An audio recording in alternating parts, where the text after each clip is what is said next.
बेचैनी ये है कि मैं अपने दिल का दर्द तुम्हारे दिलों तक उंडेल दूं, वरना गुनाहों का जिक्र करते हुए मुझे भी हया आती है। मैं कोई तांबे और पत्थर का बना हुआ नहीं हूं। अल्लाह अकबर, जरा गौर करें मेरे भाई, अल्लाह अकबर, जब तेरी माँ तुझे जिना करते देखेगी तो उसके गुस्से का आलम क्या होगा? जब तेरा बाप तुझे जिना करते देखेगा तो उसके गुस्से का आलम ये क्या होगा?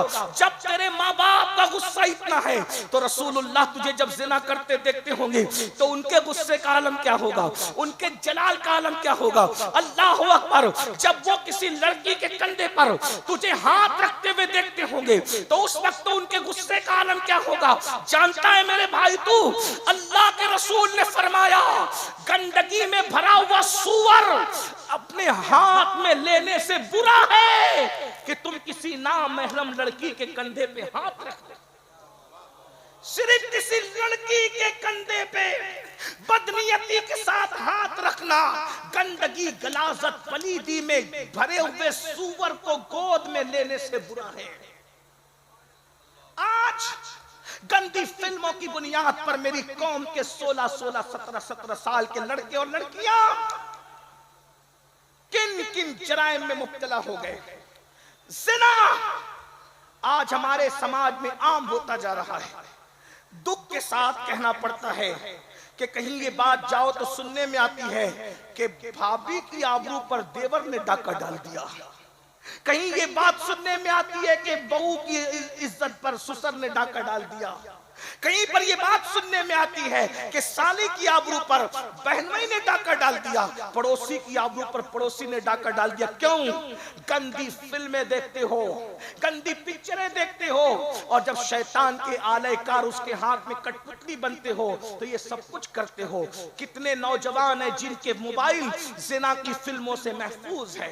आपसे पूछना चाहता हूं, अरे जन्नत और जहन्नम से का नहीं मामला करते तो कम से कम आप तो बहुत बड़े हो गए ना। आप कहते हैं हमें जन्नत की हाजत नहीं, हम जहन्नम से नहीं डरते। चले भाई यही समझ ले राबिया बसरी का वो मकाम था, लेकिन अगर उस मनसब पे तुम पहुंच गए हो कि हम जहन्नम से इसलिए नहीं डरते कि हम तो यार से डर के इबादत करते हैं और जन्नत की लालच में नहीं करते। चले अगर यही बात आपकी हो गई तो एक बात कहता हूं, महबूब के गुस्से का तो ख्याल करो, महबूब के जलाल का तो ख्याल करो।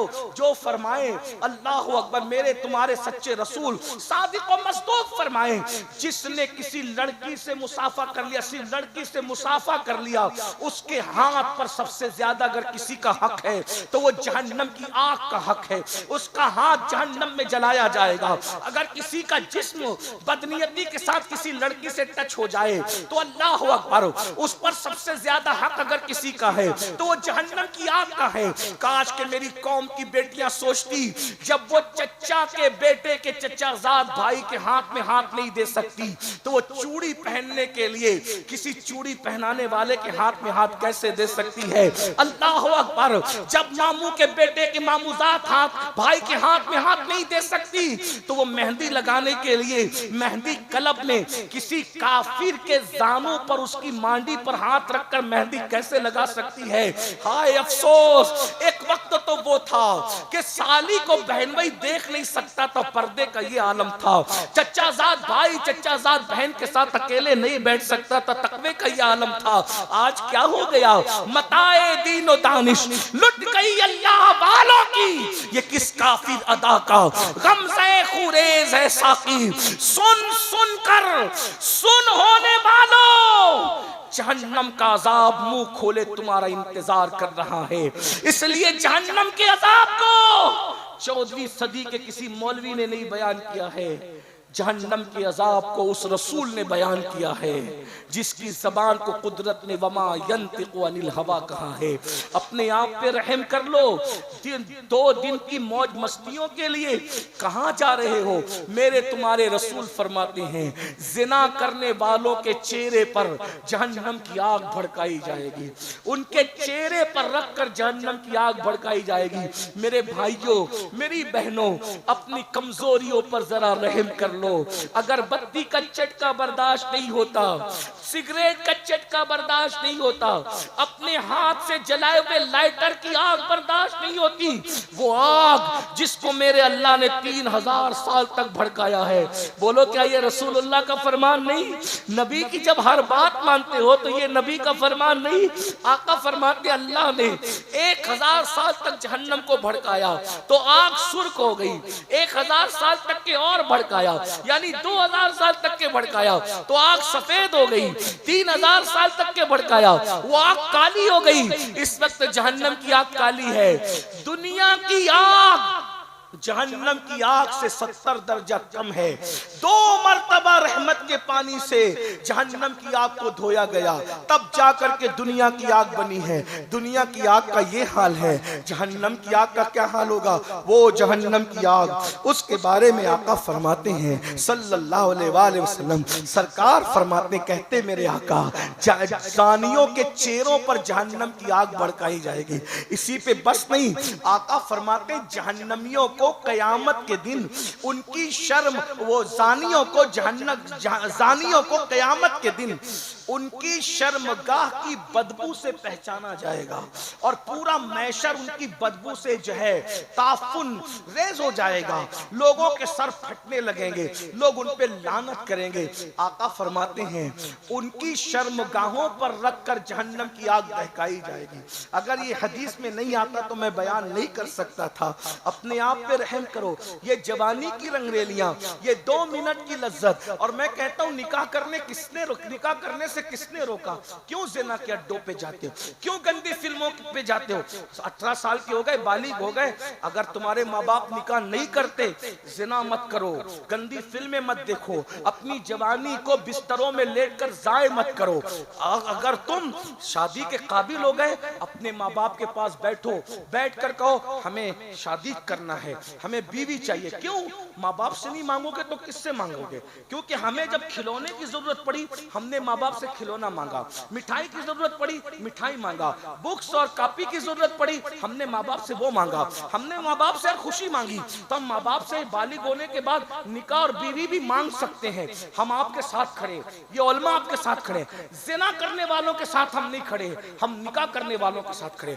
और मैं तो उस बच्चे को सैल्यूट करता हूँ, उन बच्चों को एप्रिशिएट करता हूँ जो अपने माँ बाप के कान में कहे मेरी शादी कर दो, मैं शादी के काबिल हो गया हूँ। वो मर्द है, मर्द जो माँ बाप को शादी के काबिल होकर कहे कि मेरी शादी कर दो। वो ना मर्द है जो शादी के काबिल होने के बाद भी कहता है अभी 2 साल नहीं करूंगा, अभी 5 साल नहीं करूंगा, अभी अपने पैरों पे खड़ा हो जाऊंगा उसके बाद करूंगा। और ज़िना के अड्डों पे जाता है, लड़कियों से नाजायज दोस्ती करके अपनी आखिरत को तबाह करता है। सुन लो, सूफिया कहते हैं जो ज़िना करते हैं, ज़िना लम्हों के गुनाहों ने सदियों की सजा पाई, जानियों की नस्लों में अल्लाह लंगड़ी, लूली, अंधी, ऐबी औलाद पैदा करता है। ये सजा, ये सजा। 1% लोग हैं, 1% जिनको अल्लाह इम्तिहान के तौर पर लंगड़ी, लूली औलाद देता है। बाकी 99% लोग वो हैं कि जिनको अल्लाह ज़िना की वजह से लंगड़ी, लूली औलाद इसलिए देता है लम्हों के गुनाहों ने सदिया। अल्लाह गैजूर है, गैरत वाला है।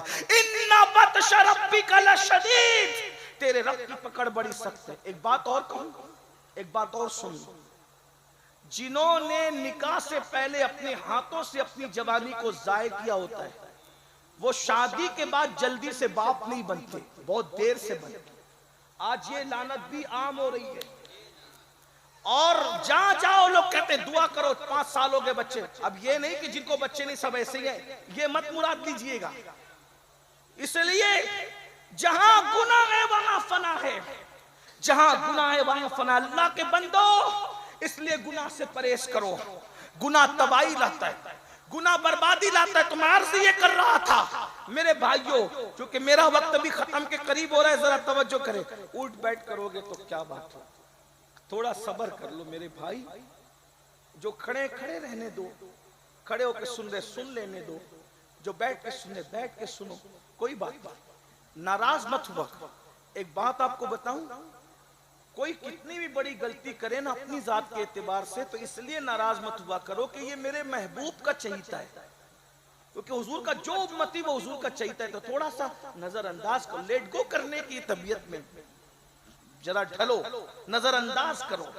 जिस दिन तुम लोगों को नजरअंदाज करोगे, तुम्हारा झगड़ा किसी से नहीं होगा, तुम्हारा दुश्मन कोई नहीं होगा, तुम कभी टेंशन में नहीं रहोगे, तुम कभी डिप्रेशन में नहीं रहोगे। बस एक चीज अपने दिमाग से निकाल दीजिए कि मेरा कोई दुश्मन नहीं है, मेरा दुश्मन सिर्फ शैतान है। बस तवज्जो, या जो शैतान के रास्ते पर चल चुके हैं वो लोग, ठीक। अब ध्यान है आपकी, अब कोई कुछ नहीं कहे क्योंकि बचे ही अब 15-16 मिनट है, उसमें मुझे बात पूरी करना है। आप अगर ये बीच बीच में ये बातें करते हैं ना, पूरा सिलसिला टूट जाता है। क्योंकि मैं पहले ही लोगों को कहता हूं कि मैं इरफानी, हक्कानी, नूरानी तकरीरें याद करके नहीं आता। आप जैसा माहौल पेश करते हो उसके मुताबिक अल्लाह की तौफीक से जो आमद होती है वही पेश कर दिया जाता है। मेरा कोई सेटअप नहीं है मेरे भाई, तो थोड़ा सा हम पे रहम कर। मुफ्ती साहब इतनी मेहनत कर रहे थे, उनके साथ भी कुछ लोगों ने ऐसा ही किया, लेकिन बहरहाल उनका अपना ज़र्फ था, उन्होंने माशाल्लाह आपको निभाया। लेकिन मैं थोड़ा सा आपसे गुजारिश करता हूँ, कोई मेहमान बुलाओ, सुकून से सुनो, चैन से सुनो, हल्ला मत किया करो, हंगामा न किया करो, चैन से सुनो। और एक बात आपको बताऊं, ये मत देखा करो कि कौन बोल रहा है, ये देखा करो कि क्या बोल रहा है। जो अपने महबूब की बोली बोले ना, मोहल्ले का मौलवी साहब भी बोले तो उसकी बात उतनी ही अहमियत से सुना करो जितनी बाहर के मुकर्रिर की सुनते हो, क्योंकि वो अपनी बाप की बोली नहीं बोल रहा है, वो रसूल पाक की बोली बोल। तो मैं बात समेट रहा हूं, अब बात तवज्जो से सुन ले, कोई किसी को कुछ न कहे। जो लोग अपने हाथों से अपनी जवानी को जाय करते वो जल्दी बाप नहीं बन सकते, और उन लोगों की जिल्लत क़यामत के दिन ये होगी। अल्लाह के रसूल अलैहिस्सलाम फरमाते हैं कि कुछ लोगों के हाथ हामला होंगे, हामला, हाथ हमल से होंगे। अल्लाह, क्या जिल्लत होगी उस दिन। अगर दुनिया में किसी की उंगलियां सूज जाए ना, तो वो जलसे में नहीं आता कि मेरी उंगलियां सूजी हुई है, मैं कैसे जाऊं। मेरे भाई, रसूलुल्लाह के सामने, नबियों के सामने, अल्लाह की बारगाह में हाथ हमल से लेकर जाएंगे कुछ लड़के लड़कियां। सहाबा किराम डर गए, क्योंकि वो हुजूर की हर बात पे यकीन रखते। अस्की या रसूलल्लाह, उनके हाथ हमल से क्यों होंगे? कहा कि वो अपने हाथों से अपने शर्मगाहों से खेलते होंगे और अपनी जवानी को जाय करते। इससे ज्यादा मैं पर्दे में नहीं बात कर सकता ना आगे, वरना पर्दे उठा नहीं सकता, बच्चे बच्चियां सब सुनते। ये लानत भी गंदी फिल्मों की वजह से आम हो रही। सोचो, जब हमल से तुम्हारे हाथ होंगे क़यामत के दिन, अपने आज़ाए खास से खेलने की वजह से, शर्मगाहों से खेलने की वजह से, और अपनी ताकत को ज़ाय कर। और इतना ही नहीं, एक एक कतरा जो नुत्फे का होता है, उसमें कई कई दर्जन बच्चे पैदा करने की ताकत होती है। तो वो जितना भी वो मादा निकलता है, उसमें सैकड़ों नहीं बल्कि हजारों बच्चों की पैदा होने की ताकत है। तो वो हजारों बच्चे बगैर सर के क़यामत के दिन उन जवानों के खिलाफ खड़े होंगे जो अपनी जवानी को अपने हाथ से ज़ाय कर चुके। अल्लाह से कहेंगे, अल्लाह, हमने क्या गुनाह किया था कि इस जालिम ने हमें गटर में बहाया। आज हमें इंसाफ चाहिए, इंसाफ का दिन है। मेरी कौम के जवान बच्चों, रहम करो। ये गंदी फिल्में तुम्हें जहन्नम ही में नहीं ले जा रही है, तुम्हारी दुनिया को भी जहन्नम बना देगी। और माँ बाप से कहता हूं, जल्दी शादियां करो बच्चों की। अल्लाह के रसूल अलैहिस्सलाम ने यह भी फरमाया कि 3 चीजों में देर मत करो। जब नमाज का वक्त हो जाए तो पढ़ने में देर मत करो, जनाजा तैयार हो तो तदफीन में देर मत करो, और बेटा बेटी बालिग हो जाए तो उनकी शादी करने में देर मत करो। सहाबा किराम से हुजूर ने फरमाया, निकाह करो, निकाह करो, निकाह करो। तो बाद सहाबा ने कहा, हुजूर गरीब है, हमारे खुद के घर नहीं है, कहां रखेंगे, खिलाएंगे क्या? तो रसूलुल्लाह तो फिर रसूलुल्लाह है, वहां बोली नहीं बदलती। जब सहाबा ने कहा, आका हम गरीब हैं, हम निकाह नहीं कर सकते तो क्या करें? मेरे आका ने फरमाया, निकाह करो, निकाह की बरकत से अल्लाह तुम्हें मालदार फरमा देगा।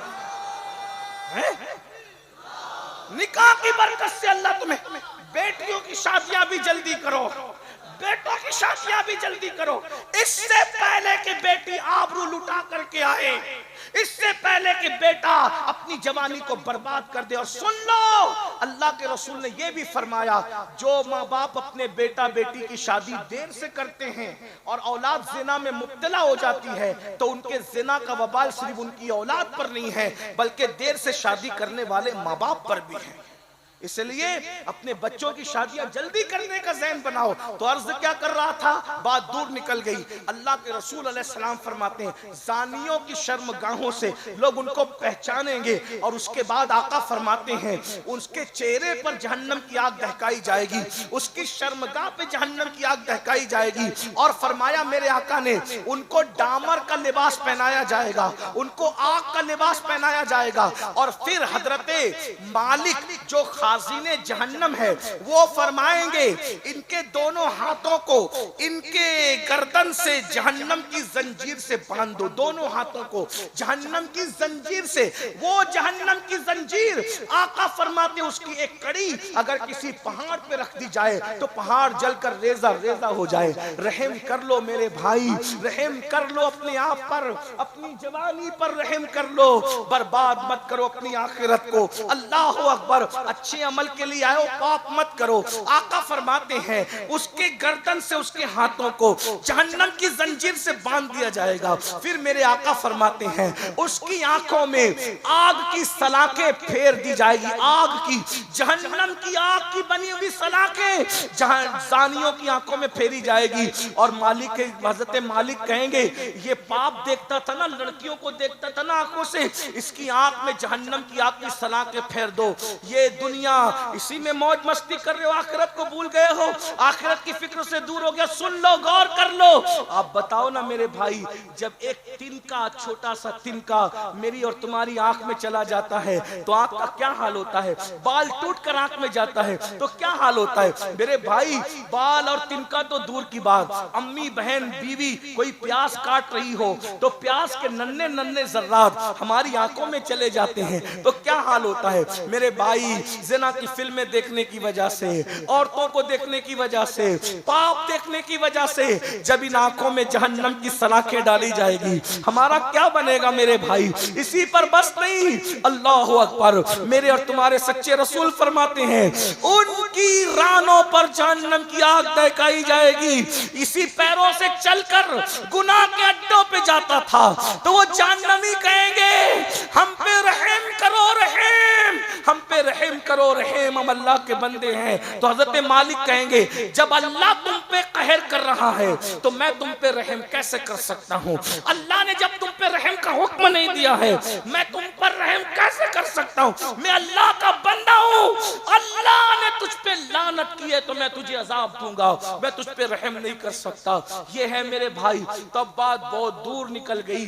अर्ज क्या कर रहा था, हुजूर की आंखें जब सब कुछ देखती है, जिना करोगे तो हुजूर की आंखें देख लेगी, जुआ खेलोगे तो हुजूर की आंखें देख लेगी, चोरी करोगे तो हुजूर की आंखें, और हुजूर होंगे नाराज, हुजूर होंगे नाराज और हुजूर मुंह फेर लेंगे। अब जरा सोचो, कयामत के दिन हुजूर के पास जाओगे जन्नत मांगने के लिए, या रसूलल्लाह मुझे भी तो जन्नत दो, क्योंकि जन्नत किसके पास मिलेगी? अकीदा हमारा अहले सुन्नत का ये है, कोई मजाक उड़ाता है तो उड़ाता रहे, हुजूर की रसाई अल्लाह तक है, बाकी सबकी रसाई हुजूर तक है। हत्ता के अंबिया भी मेरे हुजूर तक आएंगे। हजरत खलील जो सारे नबियों में मेरे आका के बाद, सब नबियों में अफजल, सारे नबियों में मेरे आका के बाद जो सबसे अफजल है वो हजरत खलीलुल्लाह है। खलीलुल्लाह भी मेरे आका की तरफ देखेंगे हसरत से। मेरे इमाम कहते वो जहन्नम में गया जो उनसे मुस्तगनी हुआ है खलीलुल्लाह को। हाजत रसूलुल्लाह की जब जन्नत मांगने खलीलुल्लाह हुजूर अलैहिस्सलाम की बारगाह में अपनी बनाने खलीलुल्लाह पहुंचेंगे तो मुझे और आपको नहीं पहुंचना। अब बताओ, जिना किया, पाप किया, चोरी की, जुर्म किया और हुजूर ने नाराज होकर चेहरा फेर लिया तो हुजूर ने कहा, ओ मुनाफिक, ओ गद्दार, अल्लाह न करे, अल्लाह न करे। रहमतुल लिल आलमीन की रहमत से ऐसी उम्मीद नहीं है, लेकिन उनकी गैरत बड़ी नाजुक है।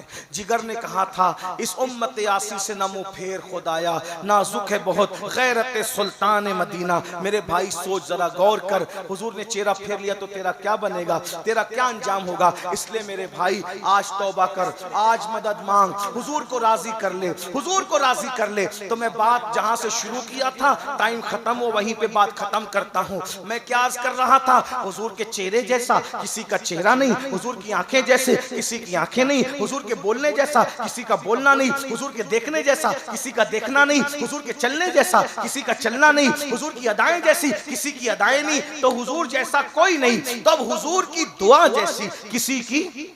यही बात शुरू हुई थी, यही पे बात खत्म कर रहा हूँ। हुजूर की दुआ जैसी न पीराने पीर की दुआ है, हुजूर की दुआ जैसे न हजरत मूसा की दुआ है, क्योंकि हुजूर की दुआ क्या है, सबकी दुआएं कबूलियत तलाश करती है, सबकी दुआएं इजाबत तलाश करती है, लेकिन मेरे नबी की दुआ की शान है अल्लाह पर, हर दुआ इजाबत को ढूंढती है, लेकिन दुआए मुस्तफा ये है जिसके लिए इजाबत झुक करके आती है।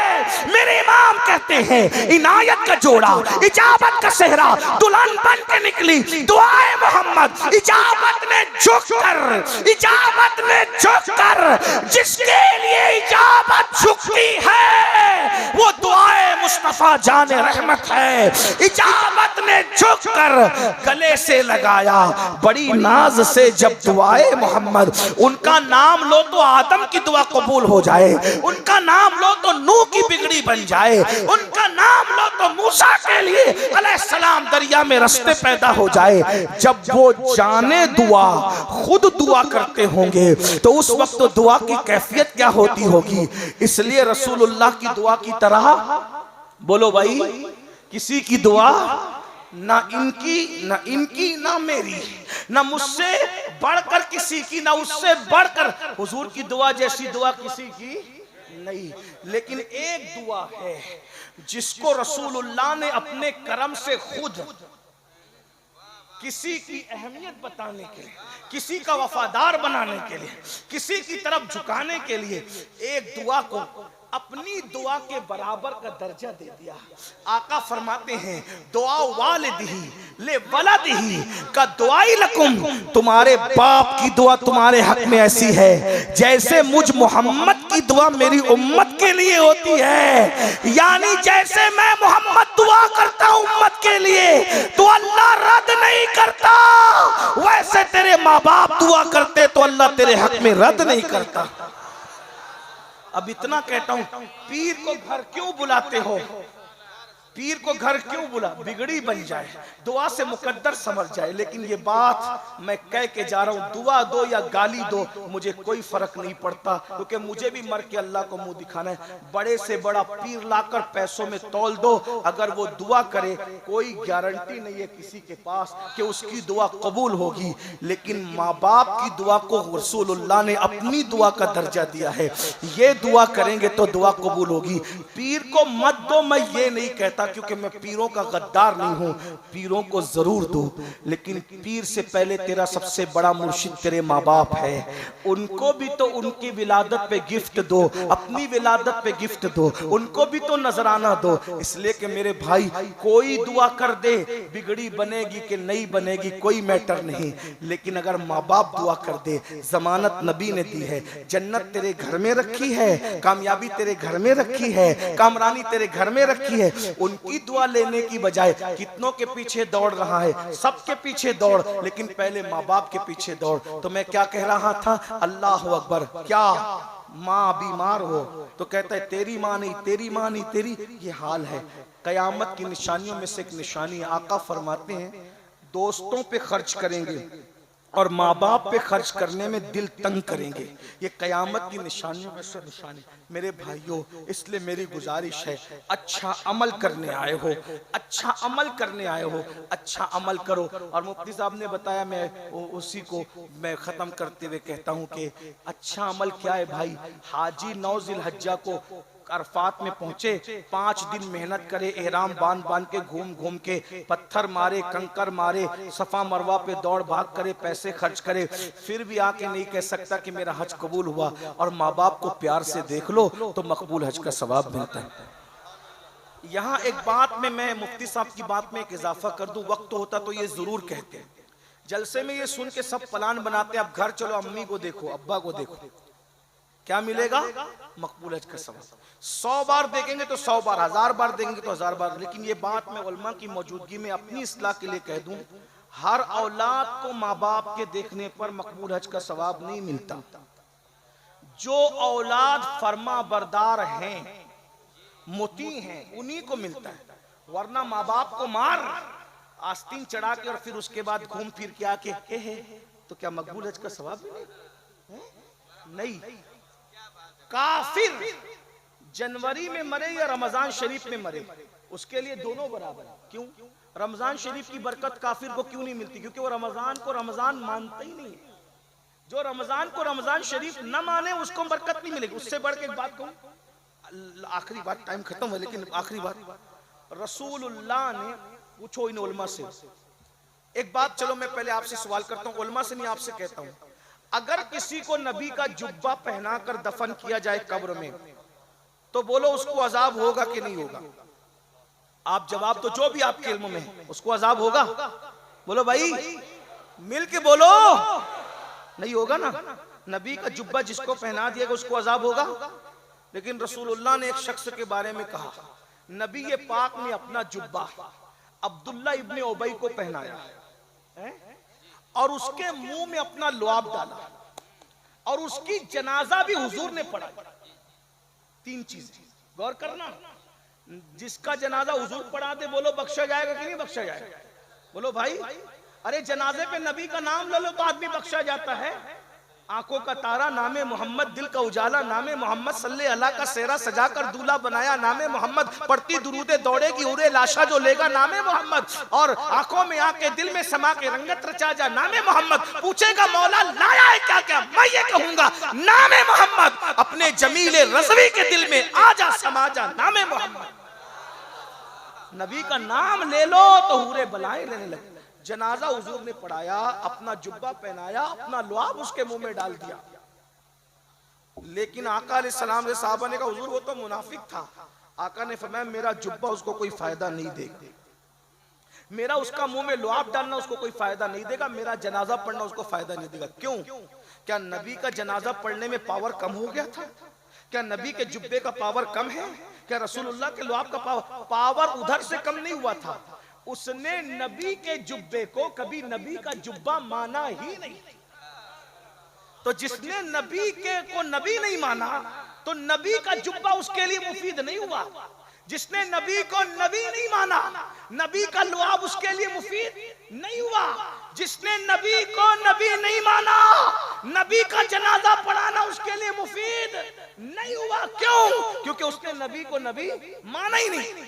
जब माना ही नहीं तो उसके लिए उसको फायदा नहीं पहुंचा उसको। और अगर जो मान ले, अगर मान ले तो नबी के गुलामों की चौखट पर, असहाबे कहफ की चौखट पे कुत्ता बैठ गया, कुत्ता जन्नती हो गया और उसको जुब्बे ने फायदा नहीं दिया। तो क्यों? वो कुत्ता अदब से वफादारी से बैठा था, इसलिए कुत्ते को बैठने ने फायदा दिया। और उसने नबी का इनकार किया, नबी को नबी माना नहीं तो उसको फायदा नहीं दिया। तो अब पता चला जो नबी को नबी का दर्जा ना दे, नबी का जुब्बा उसको फायदा नहीं देता, नबी का लुआब उसको फायदा नहीं देता, नबी का जनाजा पढ़ाना उसको फायदा नहीं देता, तो जो माँ बाप को माँ बाप का दर्जा न दे, माँ बाप को कभी माँ बाप का दर्जा दिया है? माँ बाप को कभी माँ बाप का दर्जा क्या है? क्या है माँ बाप का दर्जा? उनके सामने आप कंधे नहीं उठा सकते, ये इस्लाम में माँ बाप का दर्जा। उनको उफ फला तकुल्लहुमा उफ, उनको उफ नहीं कह सकते।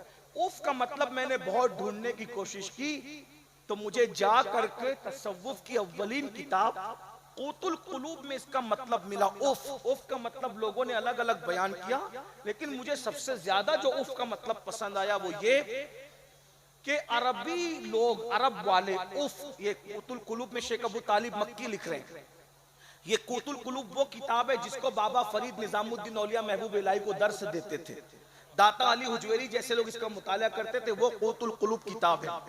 तो शेख अबू तालिब मक्की फरमाते हैं अल्लाह ने माँ बाप के सामने उफ कहने से मना किया। तो उफ का मतलब क्या है? तो अरब लोग जब किसी के नाखून के नीचे मैल जम जाता था तो उस नाखून के नीचे जमे हुए मैल को उफ कहते थे। क्या कहते थे?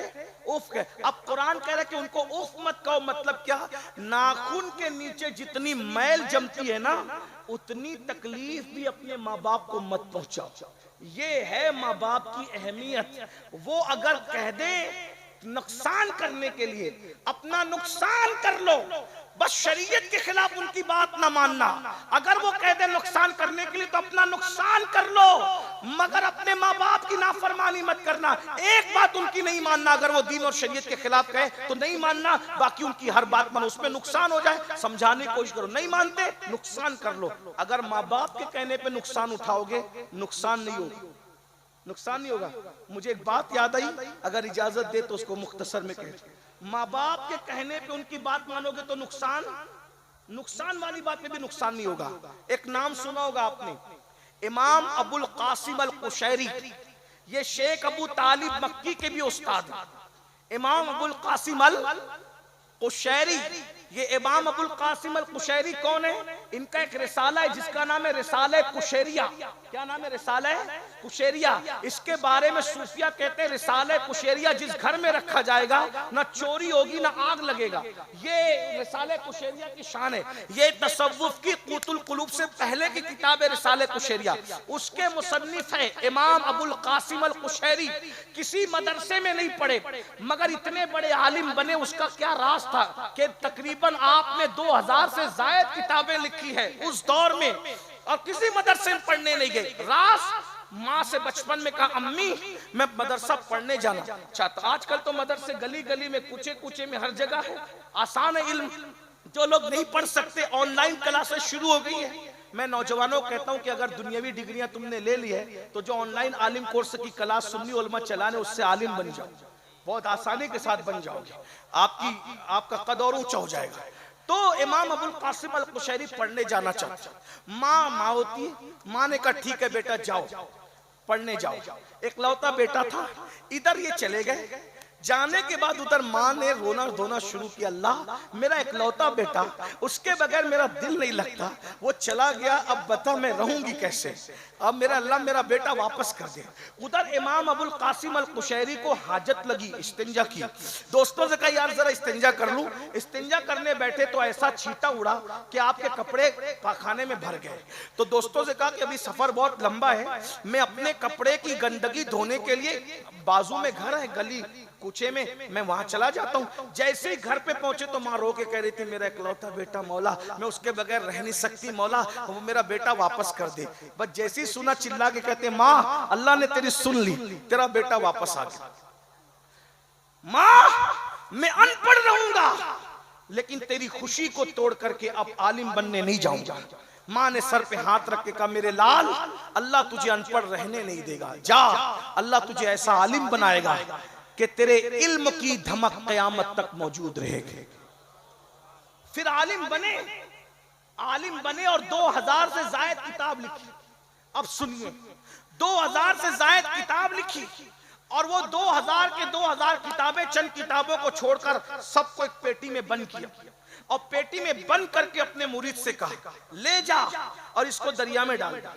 अब मुरीद इल्म की कद्र जानने वाला, जौहर की गद जौहरी जाने, इल्म की कद्र अहले इल्म जानते हैं। अल्लाह अकबर। तो मुरीद ने सोचा 2000 किताबें, इतना अजीम इल्म, इतना अदक इल्म, ये दरिया में डाल दूं। उसने छुपा दिया पेटी किताबों की। रिसाले कुशैरिया पढ़ के देखो तो समझ में आएगा। जब कुशैरिया रिसाले में एक में इतना इल्म भरा है तो 2000 में कितना इल्म होगा। ख्वाजा बंदा नवाज गेसू दराज जैसे लोगों ने उसकी शरह लिखी है। शेख शहाबुद्दीन उमर सरवर्दी जैसे लोगों ने उसकी शरह लिखी है। ये रिसाले कुशैरिया है। इल्म वाले लोग जानते हैं रिसाले कुशैरिया क्या चीज है। तो जब उसमें इतना इल्म है तो 2000 किताबों में कितना इल्म होगा। तो मुरीद ने पेटी छुपा दिया, आ गया हजरत दरिया में डाल दिया।